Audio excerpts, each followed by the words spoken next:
Good evening, friend. Welcome to our channel IAS Wins. The first topic of discussion is 39 MNCs come together for Circular Economy Coalition. So let's start the topic. The Resource Efficiency Circular Economy Industry Coalition RECEIC was launched by Union Minister of Environment, Forest and Climate Change as part of India's G20 presidency this year. It is an industry-driven and self-sustaining initiative aimed at promoting resource efficiency and circular economy principles. The coalition brings together around 39 multinational corporations (MNCs) from various sectors who have pledged to adopt the principles. The mission of RECEIC is multifaceted, with the primary objectives being to foster greater collaboration among companies, build advanced capabilities across sectors and value chains, draw insights from global experiences of coalition members, enhance resource efficiency through private sector action, and accelerate the transition to a circular economy. The coalition is structured around three pillars. First, partnerships for impact. Second, technology cooperation. And the third one is the finance for scale. Additionally, this aligns its efforts with key global goals and priorities set by the G20 and other international forums. Circular economy is a model of production and consumption that emphasizes sharing, leasing, reusing, repairing, refurbishing, and recycling existing materials and products to extend their life cycle and reduce waste.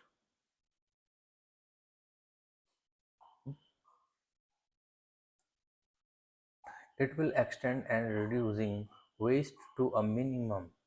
When a product reaches the end of its life, its materials are kept within the economy. Wherever possible, thanks to recycling, these can be productively used again and again, thereby creating further value. Linear economy model is based on a take, make, consume, throw away pattern. This model relies on large quantities of cheap, easily accessible materials and energy. This approach minimizes the consumption of natural resources and reduces greenhouse gas emissions, helping protect the environment and limit biodiversity loss. Scarce resources, finite supplies also means India is dependent on other countries for to meet the need of raw materials.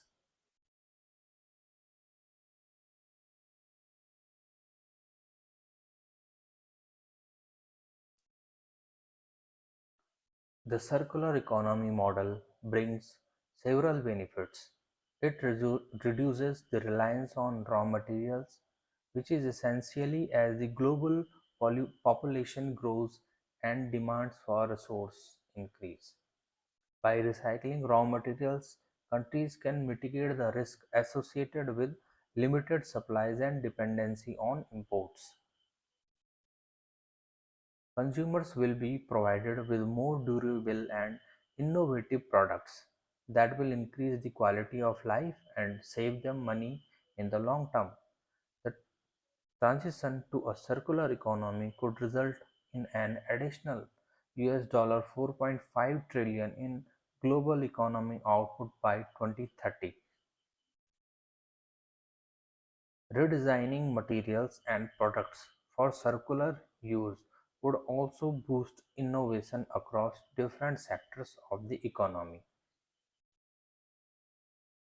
Furthermore, transitioning, transition, transitioning to a circular economy can create jobs, stimulate innovation, and boost economic growth while saving consumers money in the long term.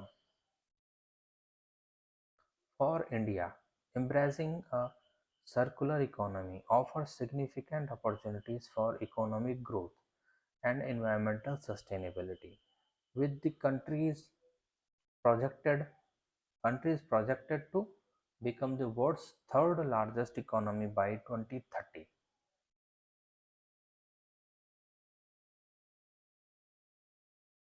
with 8.5% of the global GDP. A circular economy framework can fuel growth while contributing to a more sustainable and resilient future. Benefits for India's economy. By 2030, India is expected to be the world's third largest economy, accounting for approximately 8.5% of the global GDP. The circular economy has the potential to fuel India's growth while also providing significant environmental benefits, making a sustainable and resilient framework. Thus, there are enormous opportunities for a circular economy in India.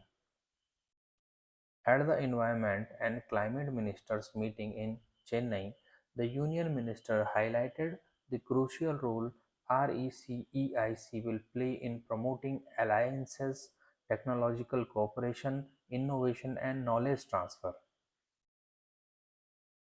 The founding members of RECEIC, including renowned MNCs like Maruti Suzuki, Coca-Cola, Unilever, Nestle, Aditya Birla Group, Tata Power, and Mahindra and Mahindra were commended for their commitment to adopting resource efficiency and circular economy principles. By uniting MNCs under this coalition, India aims to accelerate its transition towards a more sustainable and resource efficient economy, demonstrating its dedication to environmental conservation and sustainable development on a global stage. Foundation Bill 2023 in Parliament to strengthen research ecosystem in the country. This is the second topic of discussion. So let's start the discussion. The Union Cabinet, under the leadership of Prime Minister Sri Narendra Modi, has approved the introduction of the National Research Foundation (NRF) Bill 2023 in Parliament. The NRF aims to strengthen India's research ecosystem by fostering a culture of research and innovation in universities, colleges, research institutions, and R&D laboratories across the country. Once approved in Parliament, the NRF will be established as an apex body, providing high-level strategic direction for scientific research in India. In line with the recommendations of the National Education Policy (NEP), the establishment of NRF is envisioned to be a significant step in promoting research and development activities. The estimated cost of setting up the NRF over a 5-year period is Rs 50,000 crore. The Department of Science and Technology (DST) will be the administrative department for NRF, and it will be governed by a governing body comprising distinguished research and professionals from various disciplines.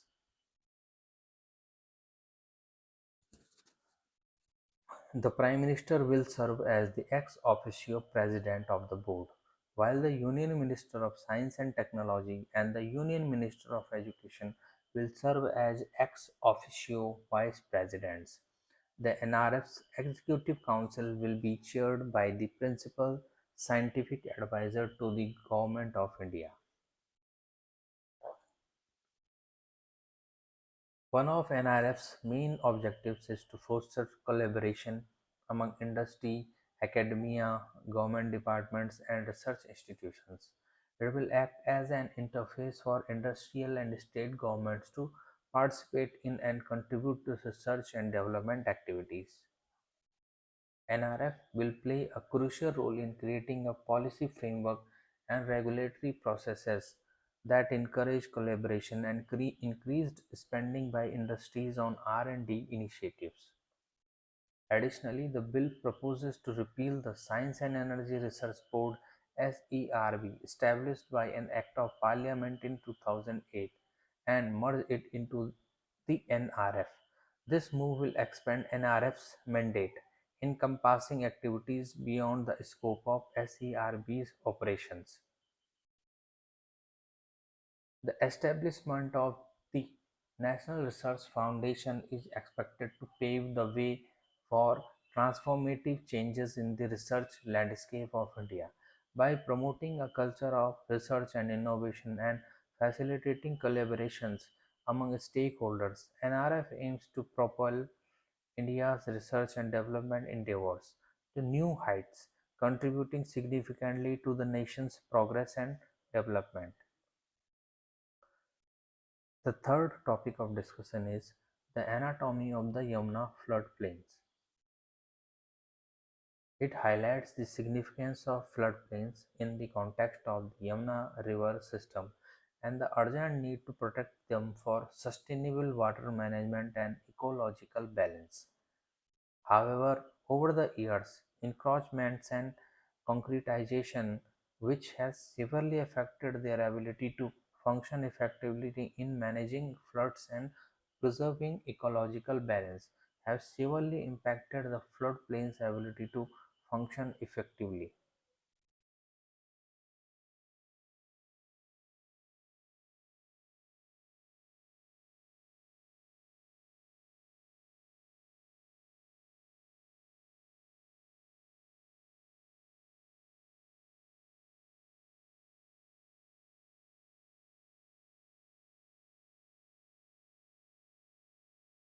The editorial points out that Delhi's master plan and the Central Groundwater Authority has designated the Yamuna floodplains as protected areas free from construction to manage groundwater. However, the implementation of these protection measures has been lax, leading to abuses and encroachments. The proposed Yamuna Riverfront Development Plan, which includes activities within the active floodplain, could further affect the flood carrying capacity and ecological balance. The editorial points out that Delhi's master plan and the Central Groundwater Authority have designated the Yamuna floodplains as protected areas free from construction to manage groundwater. However, the implementation of these protection measures has been lax, leading to abuses and encroachments. The proposed Yamuna riverfront plan, which has included activities within the active floodplain, could further affect the flood carrying capacity and ecological balance.